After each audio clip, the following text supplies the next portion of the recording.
In a sleepy, little mist-shrouded town named Kingsport on the coast of Massachusetts, ancient forces had begun to stir.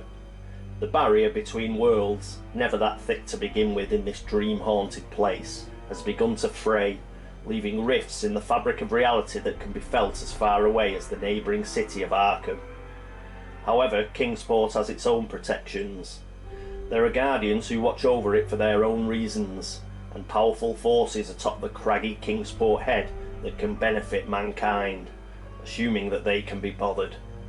From the worm-ridden graveyard on Central Hill to the quiet solitude of the North Point Lighthouse, Kingsport is a city of wonders for those who dream, and dangers for those who dare to follow those dreams too far. Hello everyone, Catweazle here, and welcome to my next playthrough, which is Arkham Horror: There's Something in the Mist. This is based on a scenario by Kung Fro of Board Game Geek. So, in common with all those scenarios, what's happened is we've seeded some decks, for example, took some cards out that don't fit with the theme, we've took allies out that don't fit with the theme, we've inserted allies that do fit with the theme, we've taken out various investigator cards like the King in Yellow and stuff like Tome and stuff like that, again because they're not in with the theme, and we've included ones that are, for example, Summon Shantak is a Dunwich horror spell that we've included. All these sort of things, very similar to the other 4 playthroughs have done, in order that we get a good thematic playthrough. What other additions have we got in this particular one? Well, we're looking at one, which is actually the Kingsport board. It's a little board about a quarter of the size of the original base game board, and it has 4 new neighbourhoods. It's got South Shore, Central Hill, Harbourside and Kingsport Head. Kingsport Head's just up there. It's the 3 locations up there. It's also got 2 new other worlds. It's got the Underworld, an unknown Kadath, and it's got a little rift track, which is over here, which I'll talk about later on. You'll notice there's already a token on there. The reason for that is because I've done all the setup. Normally what I do is do the setup and record it as I go along. I did do that earlier on, but it was looking at a 2-hour video and it was just ridiculous, man. So what I've decided to do is I'll show you where I've set the game up to, where we are, and hopefully that should only take 40 minutes while I explain what the extra mechanics and the extra board and how everything fits in. Shouldn't take us as long. Be a nice quicker video. You've seen me do the setup before now, so you can have a look at one of the earlier videos if you need to see that. The main board, for example, you see I've already put the clue tokens out at the unstable locations with the red diamonds. There are no unstable locations in Kingsport, so they're all fine. They didn't need any clue tokens. You can see one of the investigators that I've already picked. She's there. Because I've gone through everything, what I'm going to do now is I'll take you straight across to the investigators and we'll just go through them. But other than that, other than the actual Kingsport board, it's pretty similar to what has gone previously. So let's go and have a look at our investigators. And here we are with the investigators. Now, we've got one investigator that we have to take on board, and that's Luke Robinson, the Dreamer. So he's our first player. The other ones that are picked out, obviously took some out because, like Silas Marsh, he's an Innsmouth man. And I also took out those investigators that we'd previously used. So there's no Ashcan Pete, for example. He could have done this particular scenario, but we've already used him, so I thought we'd use somebody else. So we've got Diana Stanley, we've got Dexter Drake, and we've got Wendy Adams. Both Luke Robinson and Wendy Adams are investigators from Kingsport Horror, so we've got a couple of Kingsport Horror representatives. Diana Stanley's from Dunwich, and Dexter Drake, he is a base game chappie. Right, what's one of the major differences? Well, starting with this particular playthrough, I've started using the thematic starting possessions, which is another file by Kung Fro off Board Game Geek. And what we'll do now is we'll just go through Luke Robinson. I'll take you through Luke Robinson. They're very similar ones for Diana, for Dexter and for Wendy, but I'll just take you through Luke Robinson for the sake of brevity. I'll also put a link onto the actual file itself on Board Game Geek if any of you fancy like downloading it yourselves and using it. Right, so let's zoom in on Luke. And here we are with Luke. Just to give you an example, they do come as sort of cards. So here's Luke Robinson, but I'm not very good at printing cards off, so I haven't bothered. I didn't want to fiddle around like printing them on paper and all that sort of palaver. So I've just got them on my iPad, and that's how I looked at them. So as you can see, it had things on it like Luke begins with $1 less, and this means compared to what it says on his sheet. So on his sheet it said $6, so he's only got 5. There's some other text down here. It says, when receiving his random starting possessions, Luke is dealt a second unique item. If one of those 2 unique items is a tome, weapon or a mission, he must discard it. If both or neither cards qualify as one of those types, he chooses which one to discard. Now what happened when I did this, he gets the gate box anyway. He has to have that, because if he doesn't, he can't get from where he is, which is in the Dreamlands. But I picked the other 2. I got 2 tomes is the basic answer, so he doesn't get a second unique item, unfortunately. So that was a bit of a bummer. I'll go through the rest of everything he's got, but very quickly, just to show you what the other side of the cards look like, because there's more information on the back. So let's find him. Come on, Luke, where are you, mate? Set it up and just wait for it to focus. So here we are again. This would be the back side of the card that you've just looked at. So he has a set of skills he can use, and he has a set of relationship cards he can use. Now the whole idea behind these is you start off with stuff that you can reasonably expect the investigator to have. It's just the starting equipment. So for example, you wouldn't expect Sister Mary to start off the game with a common item that was a Tommy gun. It's just not very thematic. Similarly, with regard to skills, you wouldn't expect Michael McGlenn, the gangster, to be an expert occultist.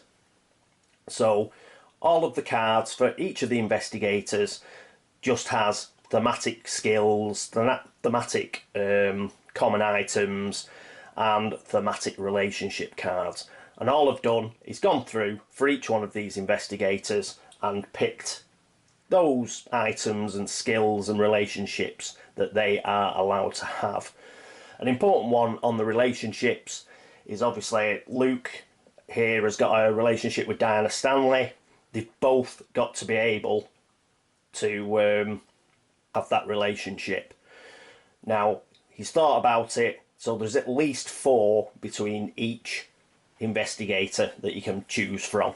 So the only one I had trouble with, for example, while I was setting this up, was Wendy Adams and Luke. They didn't have much in common, but they did have the base 4, so we were able to pick one out. Right, so now I've explained the starting possessions. What did I pick? Well, poor old Luke only got a gate box. I must apologise if my voice goes, I've got a bit of a cold.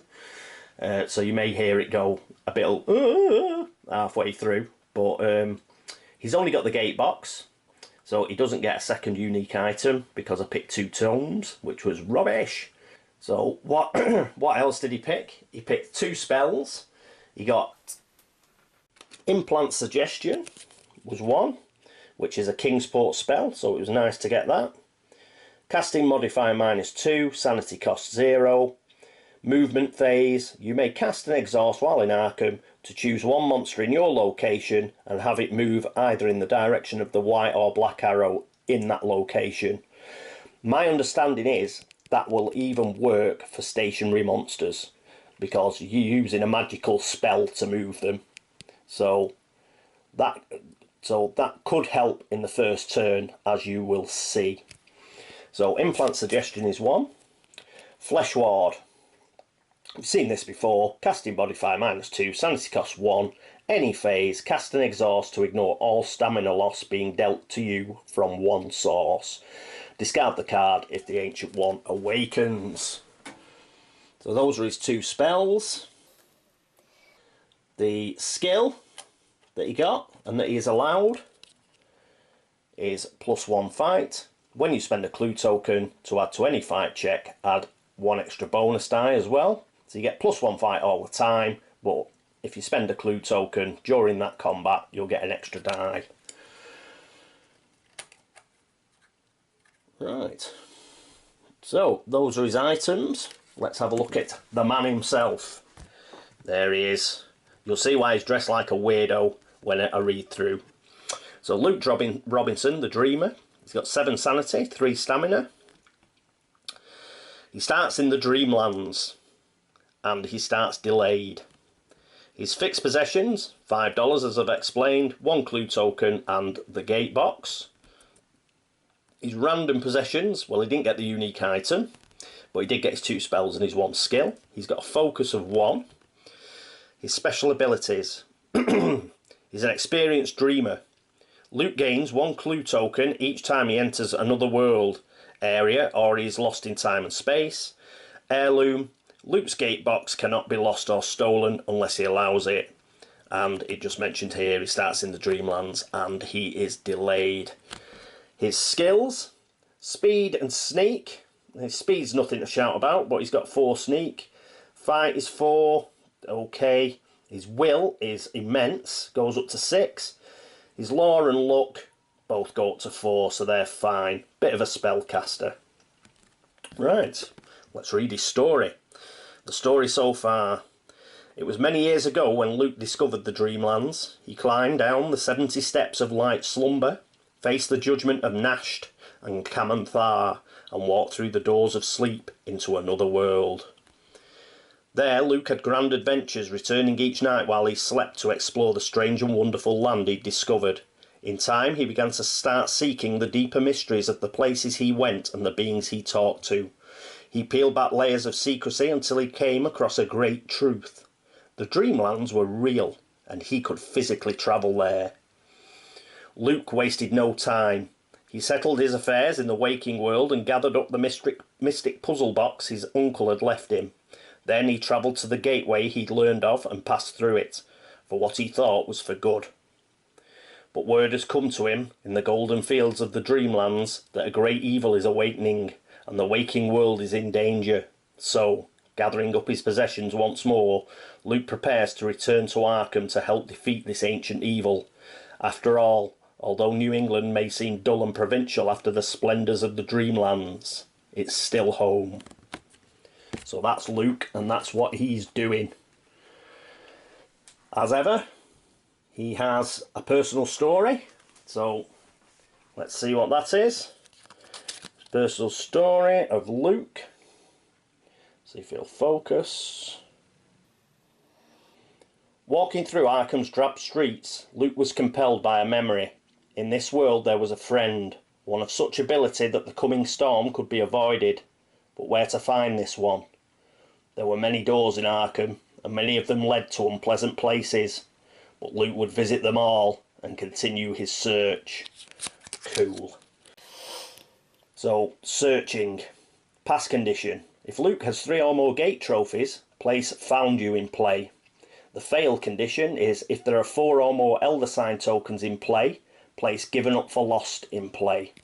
So, that's Luke, and that is his personal story.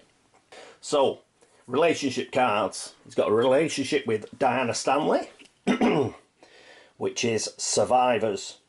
Either you or your partner may exhaust this card before making an evade check to gain +1 to that check. And his other relationship is with Wendy Adams, the best of friends. If you and your partner are in the same neighbourhood Either of you may exhaust this card before making a check to gain +1 on that check. If the Ancient One has been awakened, this card may not be used. So that is Luke Robinson. Okay, next up we'll have a look at Diana Stanley. And here we are with Diana Stanley. Just realised, just before we go on to Diana, I forgot to actually go through Luke's gate box. So let's have a look at it. Any phase. When you return to Arkham from an other world, you can return to any location with an open gate, not just those leading to the other world you were in. So, because he's starting in the Dreamlands, we do need a way to get him back to Arkham fairly quickly. So, he's got a gate box, which is pretty funky. Right, Diana. So, Diana Stanley is the redeemed cultist, very similar to Luke. Had a look through the thematic possessions list and the sort of skills and stuff she can have. So let's quickly go through, see what we've got. So Diana Stanley, the redeemed cultist, 4 sanity and 6 stamina, so not too bad. She starts at the general store. Fixed possessions were $4. She was allowed to keep those. She had 2 clue tokens, they were fine. 1 special, which was a Silver Twilight Lodge membership. Again, that was good. Random possessions. She got a common item, which was a flare gun. That was fine. A spell and 1 skill. The spell was Force Learning, which was a Kingsport horror one. And the skill was Ancient Language. We'll have a quick look at those in a minute. Her special abilities. Any phase, you cannot lose your Silver Lodge membership. And Dark Insight, any phase, gain 1 sanity or 1 stamina each time a Doom token is added to the Ancient One's Doom track. I need to remember that. I also need to remember that we gain 1 clue token every time the terror level increases. These two are just the sort of thing which I'm bound to forget. I will try and remember. So she's got a focus of 1. A speed is, again, she's not very fast, but a sneak's not bad, that goes up to 4. Her fight's not bad at 4, her will's not bad at 4. Her law's excellent, that goes up to 6, and she's got a luck that goes up to 4. So that's pretty cool. Let's have a look at the items that we pulled. So, the spell, Forced Learning. Casting modifier -1, but it costs 2 sanity. Magical spell. The upkeep phase, you may cast and discard to gain 1 skill. So, alright. We might do it straight away, see if we can get a decent skill. One thing to note, with the starting possessions, once you've started the game, it counts like you're having a new experience, you're fighting an Ancient One, so you are no longer bound by the starting possession rules. So, for example, Sister Mary, though she's a nun, if she found a Tommy gun in the street, she could pick it up and start to use it. So it's just for the start of the actual game, the thematic. So we can pick any skill, essentially, if we used Forced Learning. Common item. She found a flare gun. I was quite surprised that this was allowed, but it is. So, movement phase, you can discard the flare gun while in a street area to move all monsters in the sky to your location. So, okay, but I'd have preferred a big gun, to be honest. Or probably a magical weapon with Diana. But we've got stuck with a flare gun.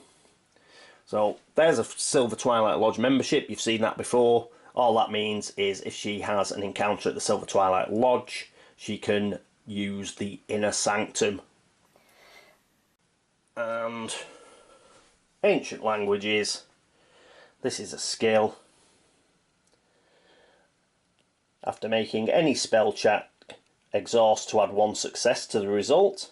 The upkeep phase, this card does not refresh unless you spend all of your focus to do so, but she's only got a focus of 1, so that wouldn't be too bad if we had to do that. So put them in there. Let's read her story. The story so far. Diana Stanley moved to Arkham 2 years ago. As the owner of a small women's clothing shop, she wanted to fit into the community as quickly as possible. Therefore, she joined the Chamber of Commerce, the Women's League and the Historical Society. Her efforts were clearly paying off since business was booming, and just a few months ago Carl Sanford invited her to join the very elite club in Arkham, the Silver Twilight Lodge. Her initial joy at the invitation has since turned to horror. The weekly meetings have been growing ever more disturbing since she advanced to the second rank of the order, and her sleep has become haunted by nightmarish beings. Last week she actually witnessed the summoning of a dark creature and learned of an evil plot to summon what Sanford refers to as an ancient one, and it was in motion. It was that moment that Diana decided not only to get away from the order, but also to stop them. She's aware that when the order finds out what she's doing, they'll come for her, but she sees this as her only chance at redemption, whatever the cost. Nasty. Right, so that's what Diana's doing. So let's have a look at her personal story, which is no doubt tied in. So here we are, Diana Stanley. Diana knew that the lodge had eyes everywhere. She walked casually through Arkham streets towards the police station. She was certain the evidence she had would see that Carl Sanford was locked away as a madman for the rest of his life. She just hoped that whomever she spoke to at the station wasn't one of the lodge's minions. See the pass and the fail. Redemption. Pass. If Diana is at the police station during the upkeep phase, she may spend 5 clue tokens to place the mole in play. Fail. If the terror level reaches 4, place laying low in play. So that's what she's got to do in order to achieve her personal story. Right, so our next obviously got to do her personal relationship cards. We've already seen Survivors that she's got with Luke. So here's the one that she shares with Dexter Drake. It's Business Associates, which is quite a good one really, seeing as she is a small shop owner. Right, Business Associates. After the initial setup, any time either you or your partner gains $1 or more from any effect other than this card, the other gains $1. Cool. So somebody gets, if we can get one of these to get a retainer, then we'll essentially have 2 retainers. So that's pretty funky. Right, so that's it for Diana. And speaking of Dexter Drake, let's have a look at Dexter. Here we are with Dexter. Right, what are the things that we've pulled out for Dexter? Well, let's have a look at what he was due. Dexter Drake, the Magician, 5 sanity, 5 stamina, so that's pretty cool. Home's the magic shop. His fixed possessions were $5, that was fine. In fact, he's a bit of an odd case, Dexter Drake, as regards the thematic personal possessions. He's been around a lot, he's travelled the world, so pretty much he can use any possession anyway. So he's a bit of a special case. So he gets his $5. He gets a spell, which is Shriveling. He will also get, which I forgot to pull out, I'll get that in a second.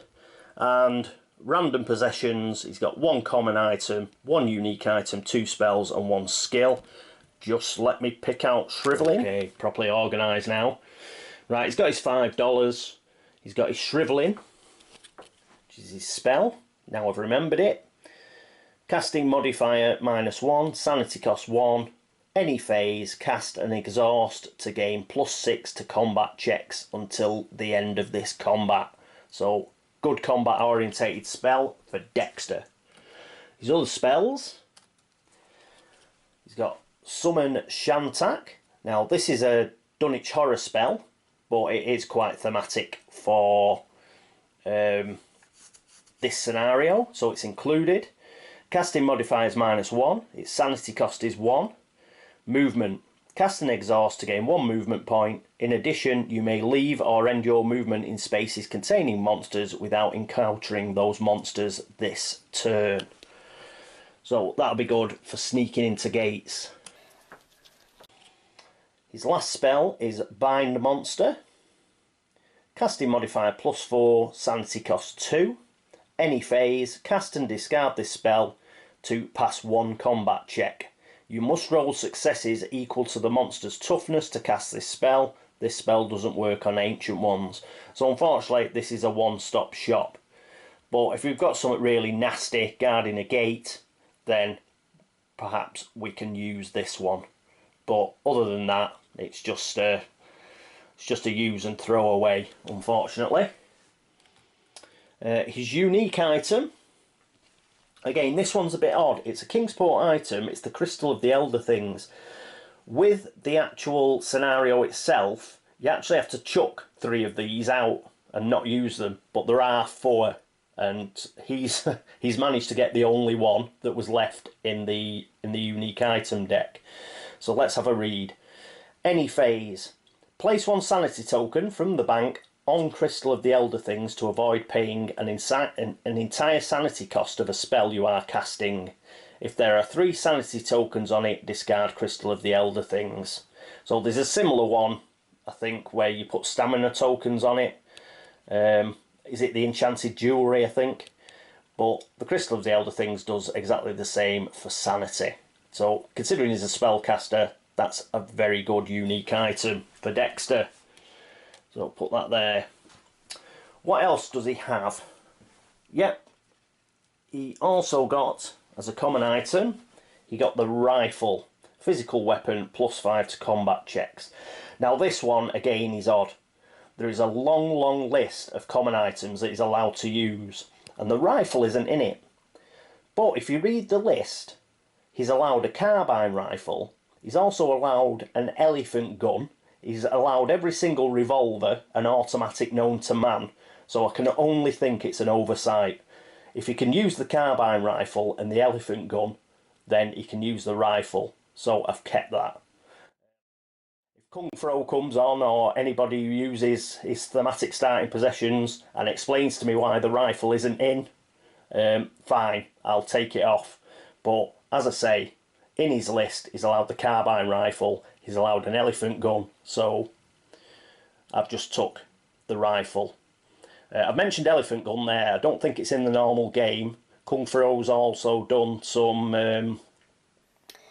he's done some extra investigators and stuff like that. So I may mention some things occasionally that aren't actually in the game. They're just homemade sort of things. I think the elephant gun's one of those.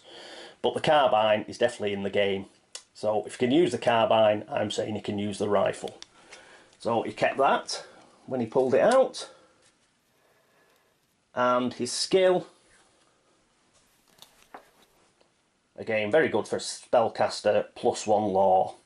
And if he ever spends a clue token to add to any law check, he'll get 1 extra bonus die on his reroll. So, good stuff. Right, let's have a read of the rest of his stuff. His special abilities is his magical gift. Whenever the Great Drake draws 1 or more cards from the spell deck, he draws 1 extra card, then discards 1 of the cards. I did do that at the beginning to get Bind a Monster and Summon Shantak.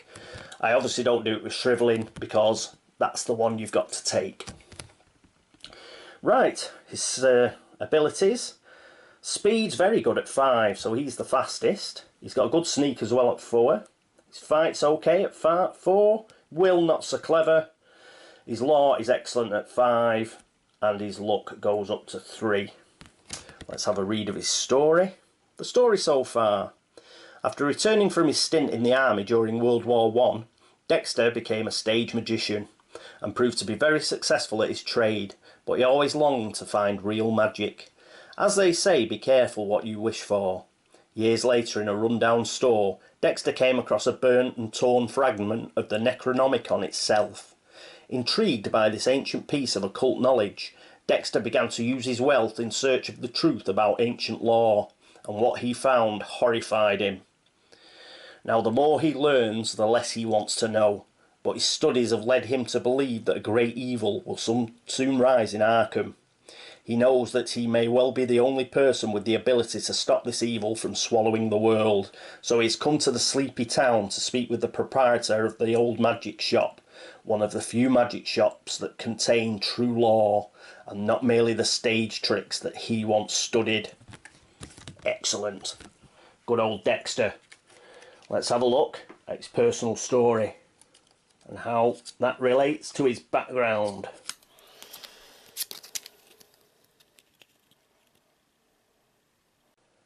Dexter Drake. It was clear that the great Drake was in over his head. There was no one to equal him for stagecraft and illusions, but when it came to the real thing, well, Dexter had to admit, when it came to genuine magic, he was a talented amateur at best. Unfortunately, it had become abundantly clear that a talented amateur was not what the world needed now. It was sink or swim time. Right. The Great Drake. Pass condition.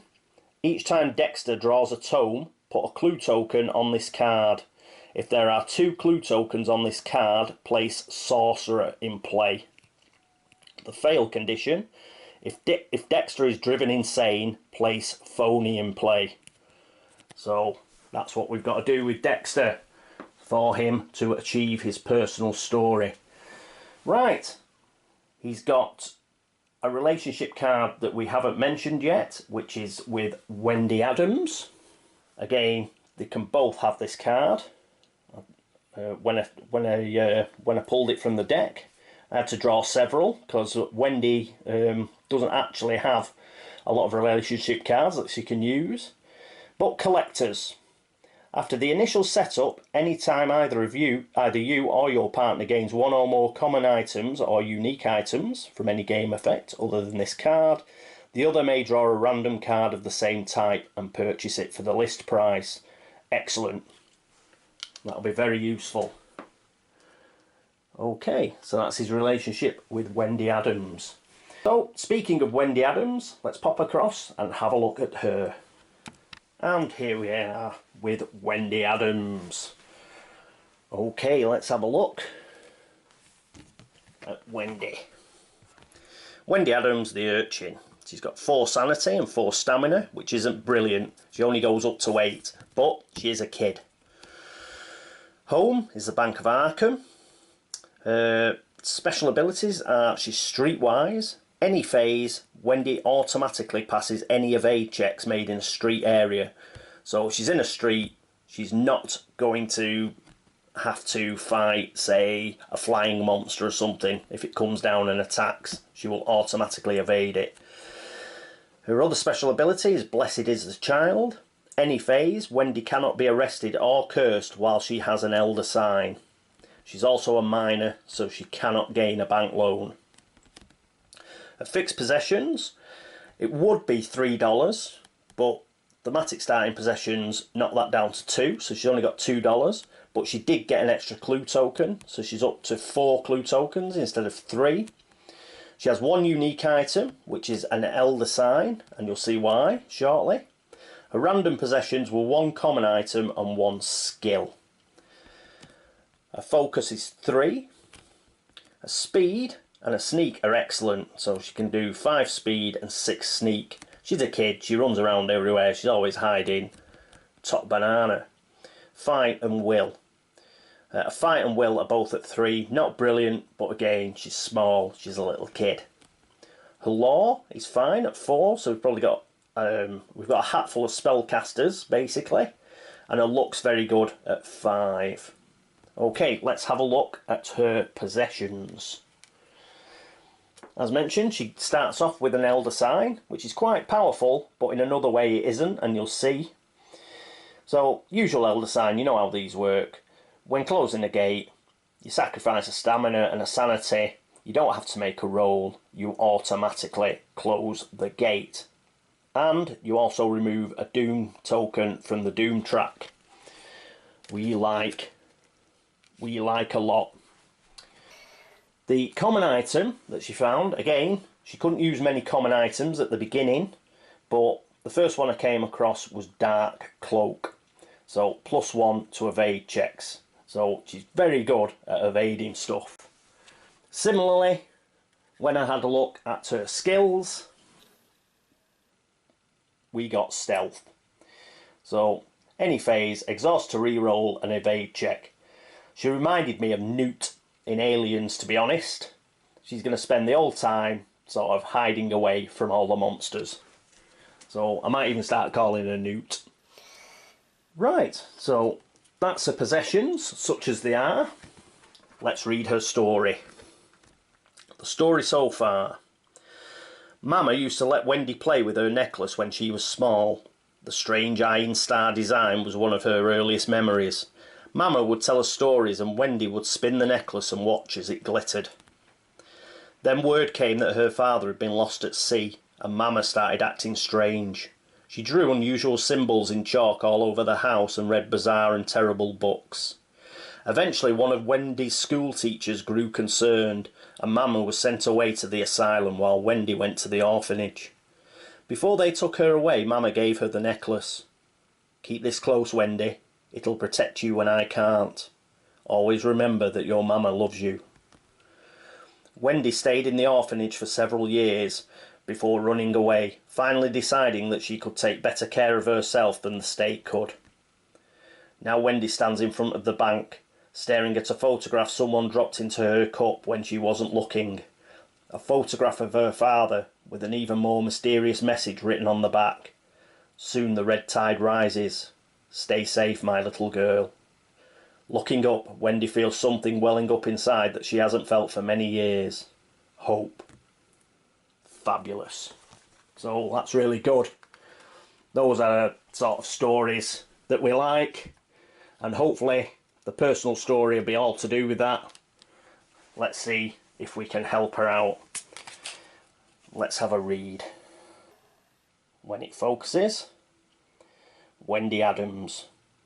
Have you seen this man? Wendy asked yet another dock worker, hoping for a lead on her father.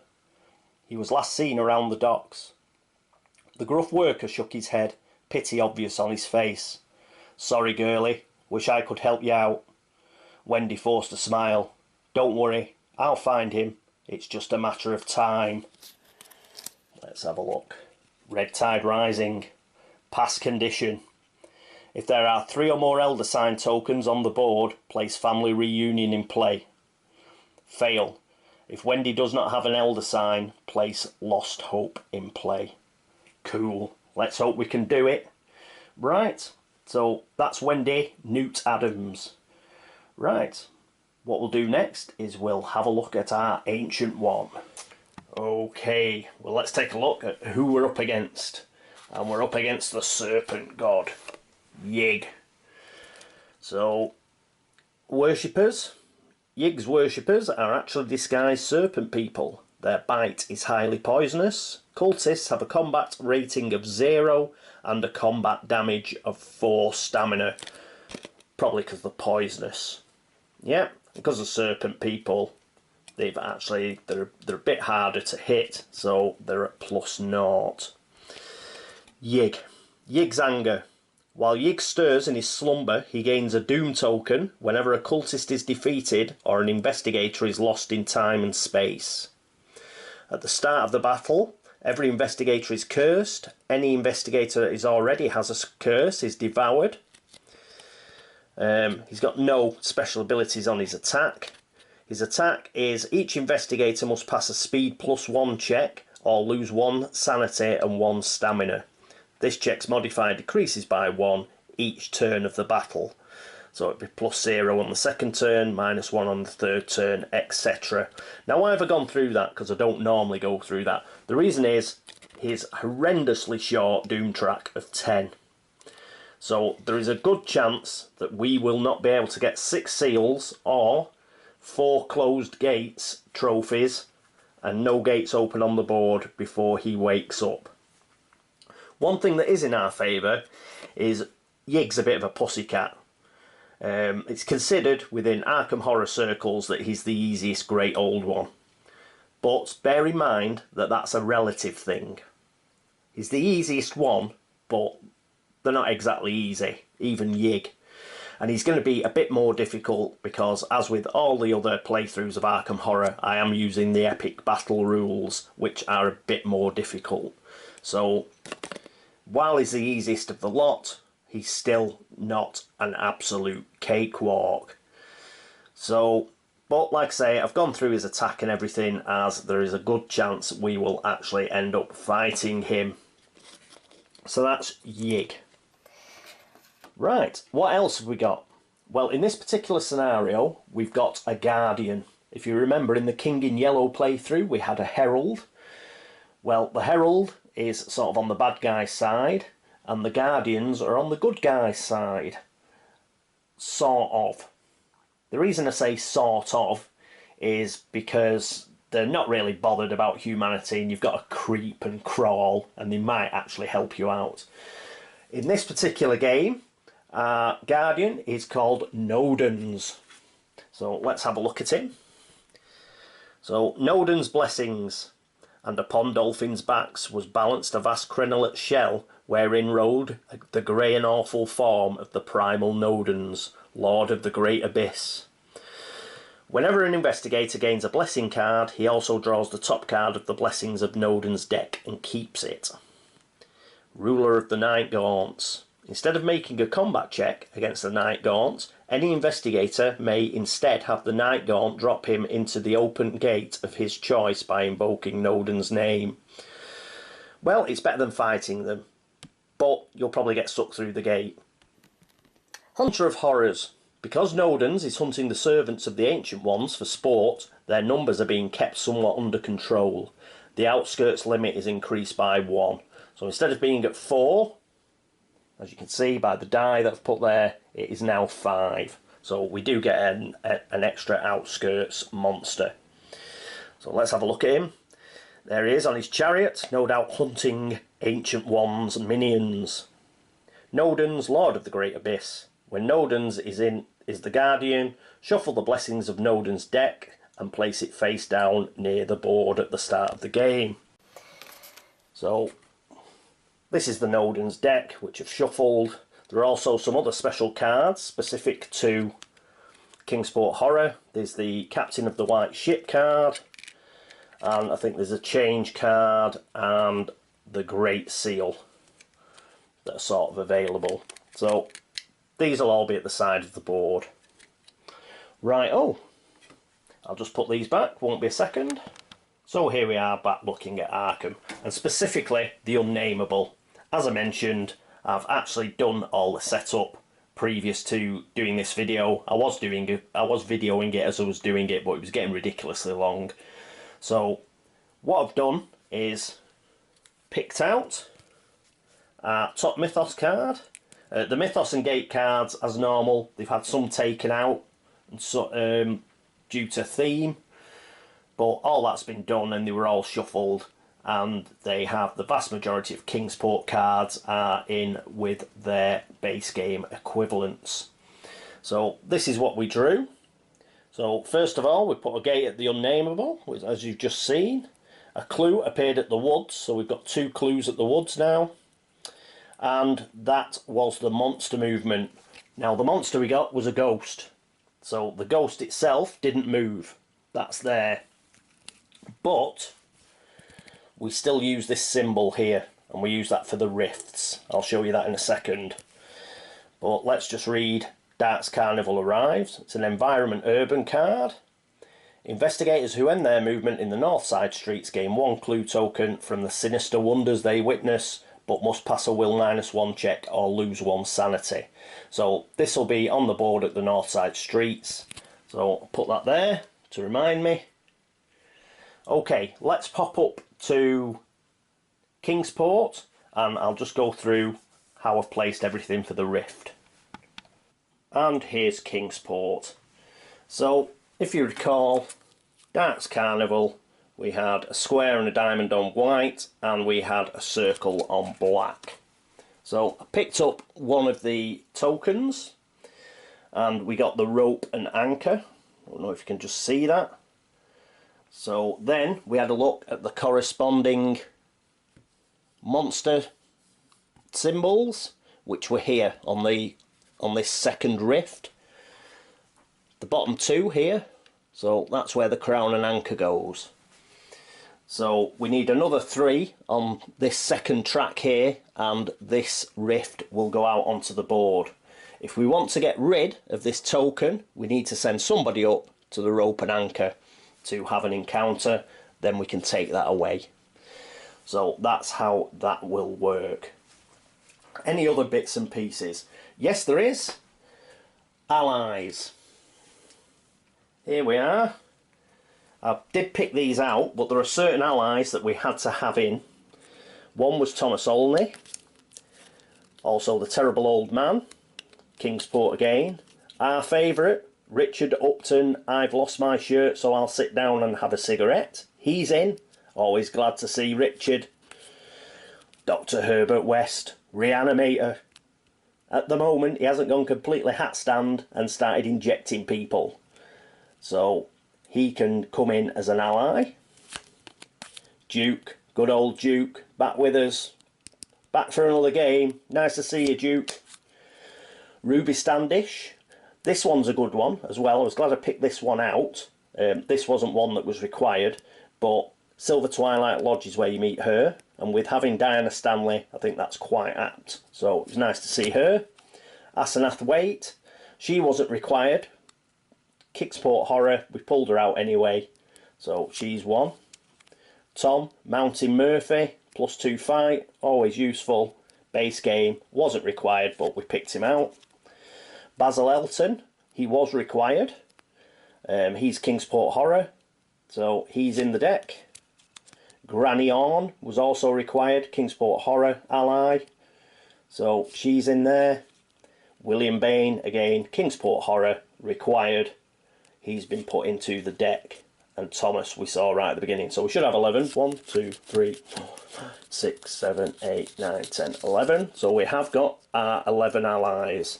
There is an additional ally that isn't additional. I'll just explain that. It's young Zoog. Now a Zoog is a sort of animal that lives in the Dreamlands. They're currently at war with the Cats of Ulthar. When we've done Otherworld encounters in the Dreamlands, you may have heard me talking about the Cats of Ulthar. Well, the Zoogs are at war with them, and this is a sort of young one that you can get as an ally. But you can only get it as an encounter in the Dreamlands. I think it's a green encounter card.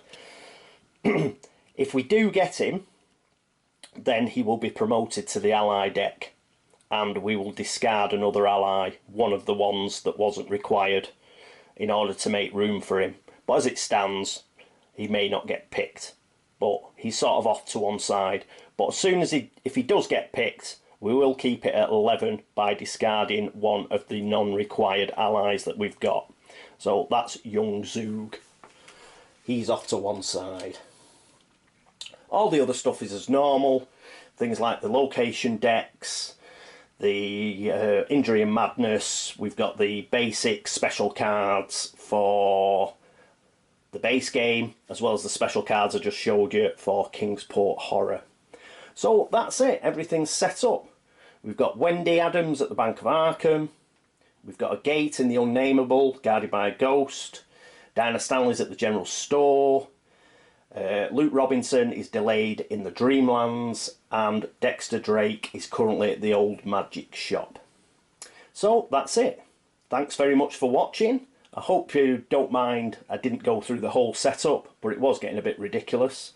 Thanks for all the subscriptions, thanks for all the views and all the comments and all the tips. They are very much appreciated, and I hope you will join me for turn 1 of Arkham Horror: There's Something in the Mist.